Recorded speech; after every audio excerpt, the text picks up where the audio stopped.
Welcome to the Published and Paid podcast, where we share book, business, leadership, and life lessons in 20 minutes or less to help you build a thought leadership brand and business. My name is Jasmine Womack. I'm a former middle school language arts teacher turned seven-figure entrepreneur, and I am glad that you are here. Let's get started.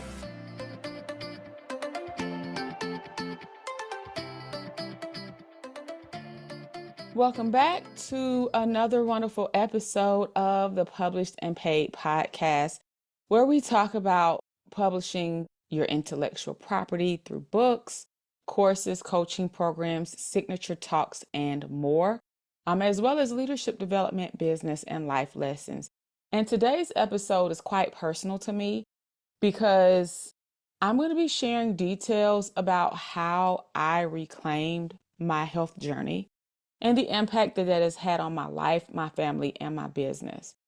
I, haven't really shared much about my, health and how I approach it in quite some time, but just as a little bit of background, I used to be vegetarian. I was vegetarian for like 7 years. I fasted once per week. I even, did a raw food stint for about 3 to 6 months at one period, So for me, I was one of the healthiest people that I knew, and I hung around in a lot of circles where people typically took their health seriously. I ran a half marathon once per quarter. I was in running groups. Like, taking care of myself was at the top of my priority list until the pandemic started. Until I went into full-time entrepreneurship. And what I found was that my first year full-time entrepreneurship, I was working from home and I was able to somewhat maintain my fitness routines. But as business started picking up, or as I started, navigating the winds of hiring and growth, and also trying to manage family and all of those things at the time, I was putting myself further and further and further down the totem pole until the pandemic happened. I realized I'd gained about 15 pounds, but 15 pounds can be cute, But then a year later, I had gained another 10 pounds. So now I was 25 pounds from where I normally, was used to being. And I was in the bathroom mirror and I noticed when I swallowed, I had this super huge lump in my throat. And I immediately got scared because I was like, oh my gosh, what the heck? Like, why? What is this in my throat that's moving? So I called the doctor and they were like, listen, your last records were 2 years ago. I didn't even realize that I had not even been to my primary care physician in 2 years. Like, I had not gone for any checkups. I didn't go for my annual visit. Like, how did 2 years go by? And it's all a blur. Like, that's how I felt. So I went in, they told me that I had developed a goiter and that he was gonna recommend me to an endocrinologist. And I went to the endocrinologist, they confirmed it was a goiter and ordered a biopsy. And from a series of tests and the biopsy, it was determined that I had a benign goiter. Now, a goiter is a condition in which your body attacks your thyroid and your thyroid enlarges. And when your thyroid enlarges, it turns into a goiter. Now, your thyroid is a gland. It's like a butterfly-shaped gland right here at the base of your throat. And it controls everything. It controls your hormones. It controls your metabolism. It controls your mood, your irritability, whether or not you have energy, clear thinking, all of the things. Well, for me, the tests were coming back. My doctor at the time kept saying, oh, your tests are coming back fine, but it's just enlarged and we need to remove it. And so for me, I was like, this isn't making sense. Something's off because I have a lump in my throat. So you cannot sit here and tell me to my face that the tests are coming back fine and that everything is fine when I have this visible lump in my throat. And so he said, okay, well, it's kind of small right now. we can just watch it and see how it goes. So I started having to go for doctor's checkups, like every 6 months. But what happened is that as I was going, it was growing, it was growing. So when it got noticeably big, I said, okay, well, let me try to avoid surgery. I was terrified of surgery. I was terrified of being on medication for the rest of my life, which is what was going to happen if they performed surgery and removed my thyroid. And so after a series of unsuccessful attempts of trying to go vegan again and doing plant-based and all these things, my thyroid kept growing and growing and growing. But here's the thing. They told me that it was stress, that was triggered by stress, which I later found out that it was actually a vitamin D and a hereditary issue. Because when I told my mother about it, she told me, well, I had one, your aunt had one, your uncle had thyroid issues. And I'm like, okay, well, this runs through the family. So something happened with you all, and whatever, basically I adopted, like the same response, and my body reacted in the same way that it reacted in my family, which triggered the same symptom. So here I am. Anywho, after about 3 or 4 years, the thyroid, the goiter, about doubled or tripled in size. And so at this point, it was no longer just large, it was a health risk because it measured 7 centimeters from the front to the back of my neck. It was going into the nerves that are located in my back, in the back of my neck. It was difficult to swallow. I could not bend my head down. I couldn't turn my head all the way around. And sometimes when I would wake up, I would have neck pains and headaches just because of the pressure. And I could tell a difference in my voice because my voice would be raspy because it was leaning up against my voice box. So when the endocrinologist told me that I was in danger of choking in my sleep, it was at that point that I said, okay, well, let's just go ahead and have the surgery. So I had the surgery in May 10th, 2024, where I had a full thyroidectomy. It was outpatient. I went home, but I was kind of down for about 2 weeks. And fast forward 3 months later, that was the best thing that I did for myself. And I'm like, oh my gosh, I wish I would have had this surgery sooner. Have you ever, had dealt with something and you felt like you could just deal with it on your own? But you got to understand that with some things, whether it's with life or within business, dealing with things on your own is actually causing a delay in your acceleration, your comfort, your joy, and you being able to achieve your goals. Because what happened, like over time, I became self-conscious. I had this huge lump on my neck. So I began to wear a lot of mock neck items, mock neck shirts, mock neck dresses to cover it up because I was tired of people saying things. I would run an ad. People would leave comments, you need to get this and that checked. I would put a video up. Folks I ain't never heard from, seen from, I don't even know who you are. You're leaving opinions about what I need to do as if I haven't already done it. Like stuff like that is really irritating to me. But I was going on podcasts, video podcasts, and I was having this like huge lump in my throat. And I was just like, this gotta go. Like, I'm not able to do it by myself. And sometimes we think that we can solve the issue on our own or just doing things ourselves the way that we've been doing them. But in the same token, we're staying in the same place. In the same token, we aren't getting the growth we want. In the same token, we are not experiencing the acceleration or the level of success that we desire. And that's because there are some things that you simply cannot do by yourself. You can do what you can do, but when you've done all that you can do, then oftentimes you need to seek professional help, whether that is medically, whether that is in business or whatnot. We waste time and actually diminish the quality of our lives by not getting the help that we need and prolonging our acceleration. So looking back, my surgery was honestly a fresh start for me with having my thyroid removed, because it was at that point my doctor told me, yes, this was a vitamin D deficiency, but this was also triggered by stress. So I had to get very, very comfortable. Well, I had to get very, very intentional at looking at the stressors in my life, looking at the stressors in my business, and it caused me to redo everything. I restructured my business. I changed the way that I interact with my family and all of the things. And it was just, it was a fresh start for me. I didn't realize how much I had made a habit of putting myself last.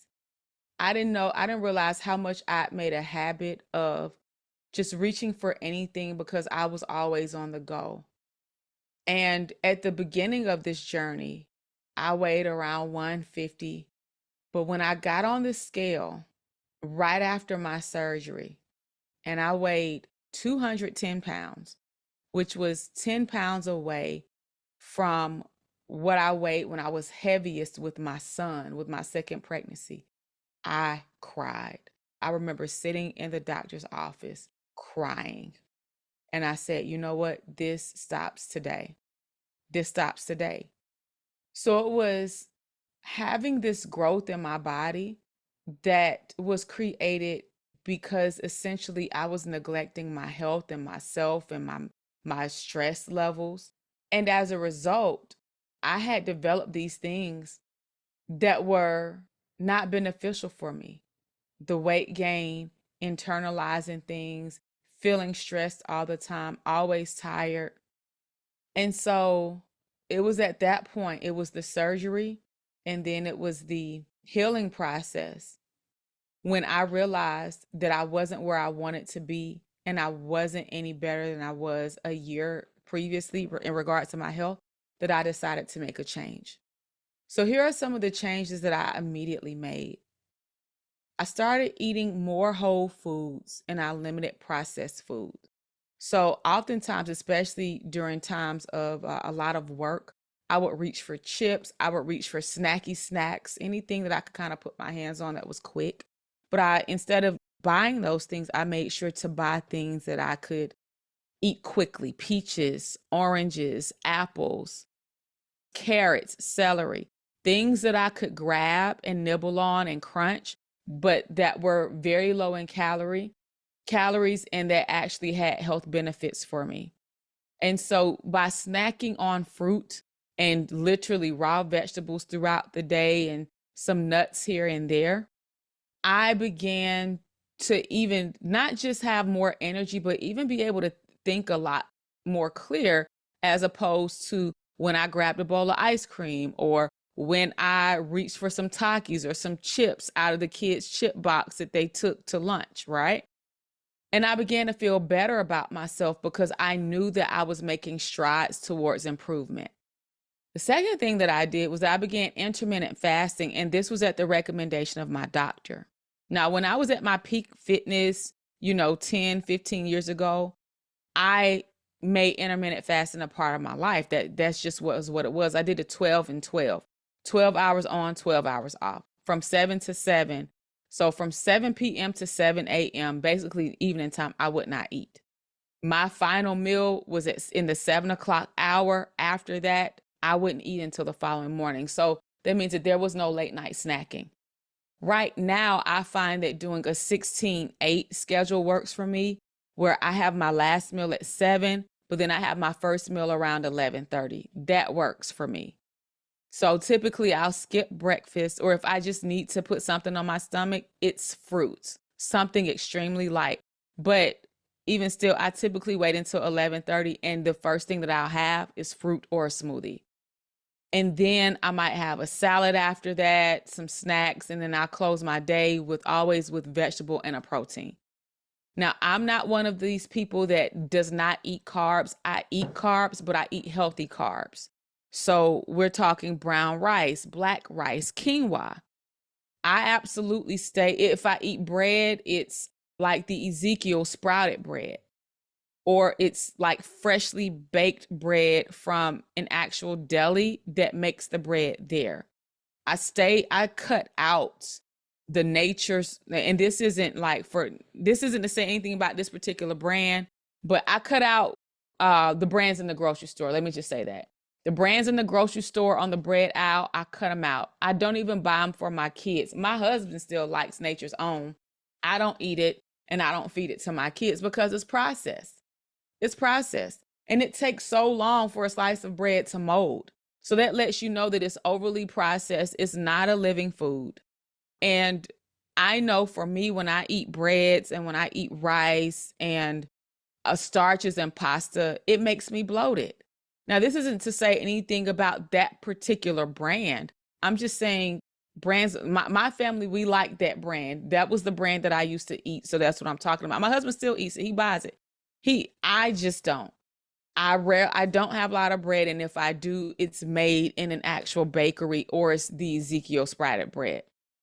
I actually have had a dehydrator for years because I used to be vegetarian and was a raw foodist. So I was into all of the sprouting and the juicing. I've always had a juicer, food processor, all of the things because I needed them to make my meals. So now I'm going back and pulling out my dehydrator and making the fruit leathers for my kids instead of, buying the fruit roll-ups at the store. And even making the dehydrated breads for myself so that I can have veggie wraps or different wraps for lunch and dinner, and just have things, especially if I'm on the go or traveling, without having to stop somewhere and having to deal with all of the additives and the sodium and everything.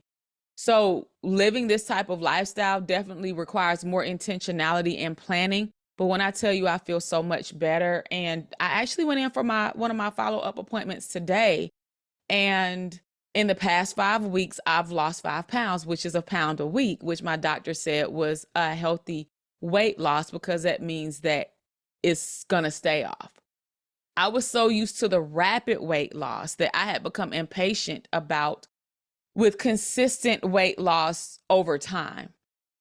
But one of the things that my doctor shared with me is that when you lose weight too fast, it can actually destroy the skin. It can destroy your skin and it can make you look older than what you are. So slow and steady wins the race. So it was definitely encouraging for me today. I also started back doing 60 to 90 minutes of activity per day. Now, I'm a Peloton girly. I have my Peloton bike. I have a Peloton tread. And with the Peloton app, it's $44 per month. And not only do I get access to the cardio workouts, but it also comes with Pilates, bar, strength. And so what I started doing, I started back incorporating strength into my routines, which I had stopped doing during the pandemic. So I do about 40 minutes of strength and 40 to 45 minutes of cardio at least 5 days a week. And I just get my behind up in the morning and do it. Like, that is my time to work on myself. I get my behind up before the family and I work out. That is my time. That is my time to praise the Lord. That is my time to get on the treadmill. That is my time to pour into myself without having to worry about anyone else.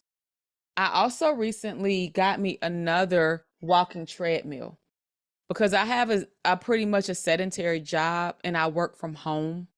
And so if you work from home, if you can get a walking treadmill, I definitely suggest that you get one from Amazon. I had one several years ago, then I gave it away and I just got me another one.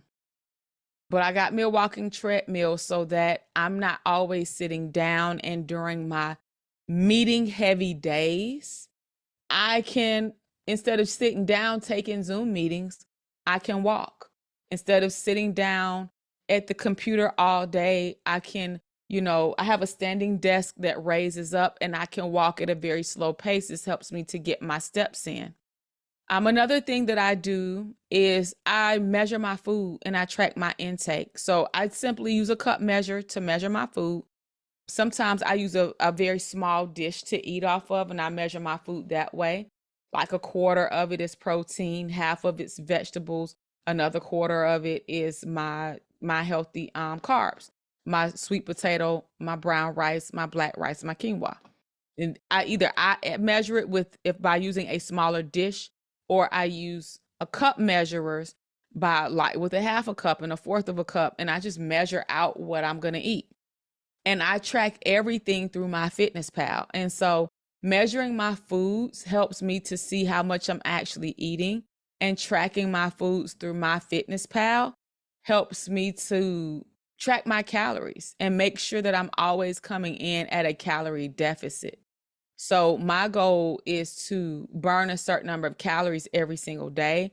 And my eating goal is that through the foods that I eat is to come in less with the calories that I've ingested. I have more calories burned than I've eaten. And I know that if I can consistently come at a calorie deficit every single day, I'm going to naturally and gradually lose weight without obsessing over it, without having to take any type of shots or medicines or anything like that. And so it's not a one-time thing, it's just a lifestyle.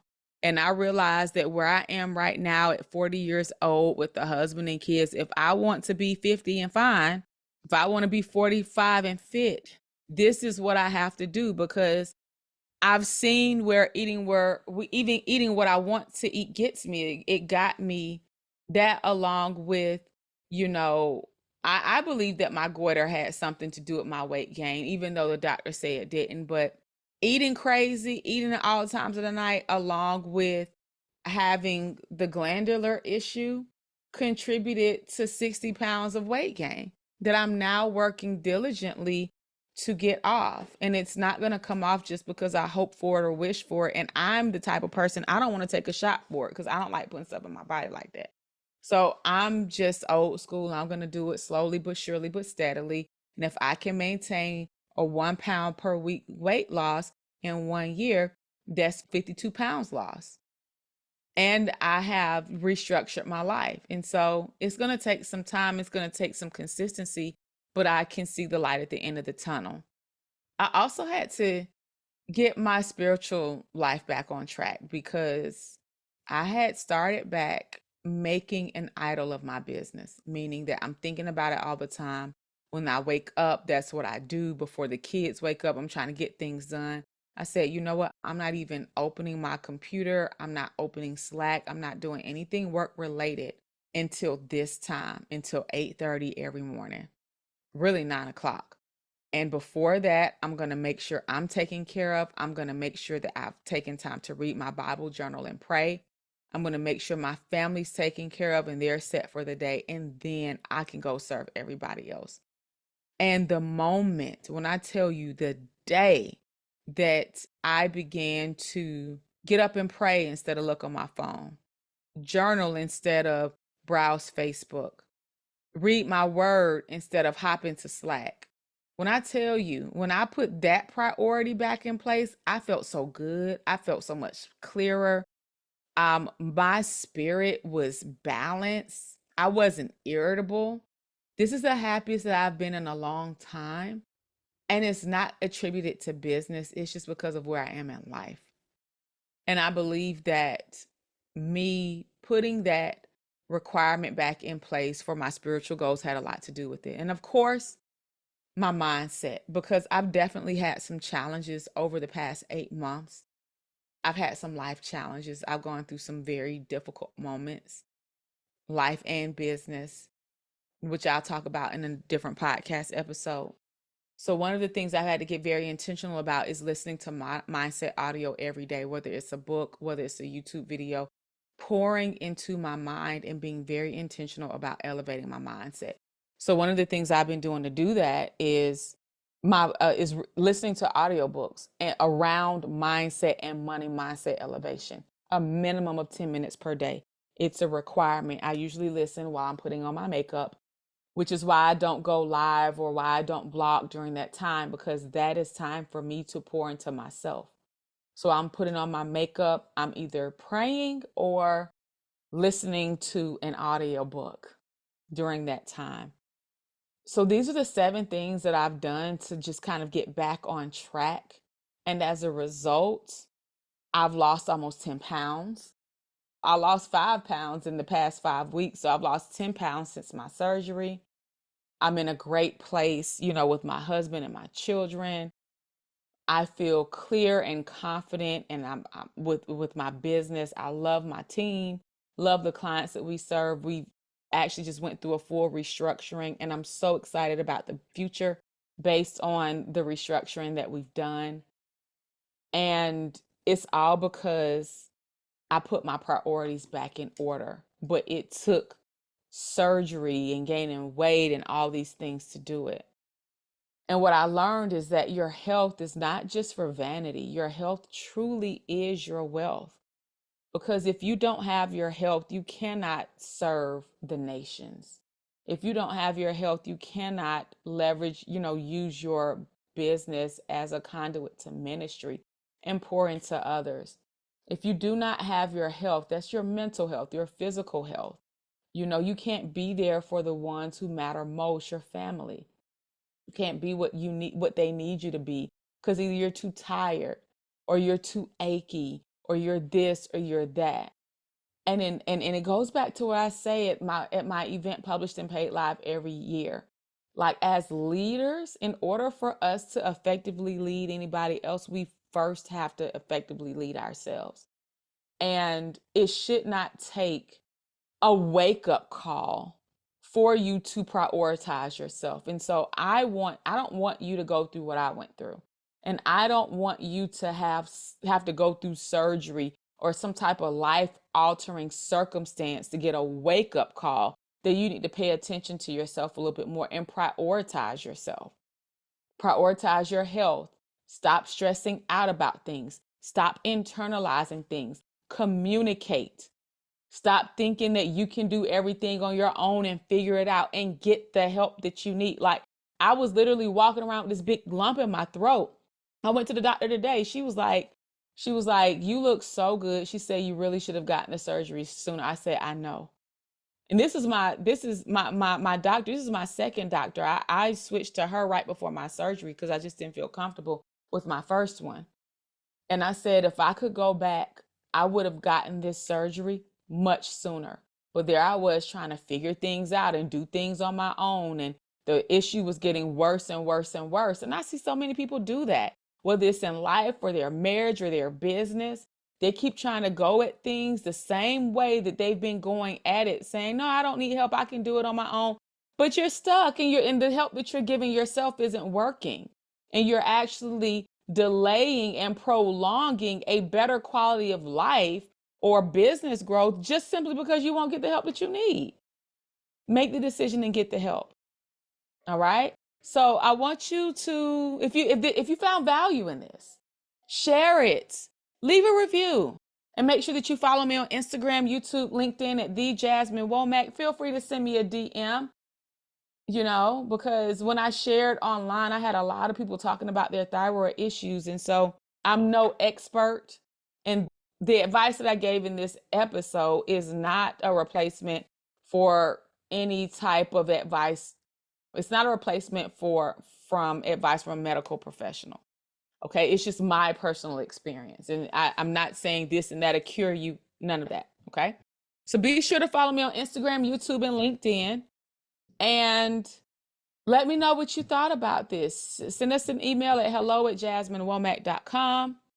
And if you want help designing a business that aligns with the life that you want to live, I invite you to join us at Published and Paid Live, the only 2-day live event for experts to help experts transform their $1 million message into a best-selling book and high-ticket coaching program. And on day 2, we actually help our attendees to restructure their business models. And this is something that I actually just did in my business. And we're now set up for lower expenses, a lot of profit, and it doesn't require all of the hands-on time from me. And I would love to help you create a model that's similar. So you can go to Published and Paid Live, www.publishedandpaidlive.com, to get all the details and secure your seat. And I'll see you in Atlanta, Georgia, October 11th through 12th, 2024. Until next time, peace, love, and impact. See you soon.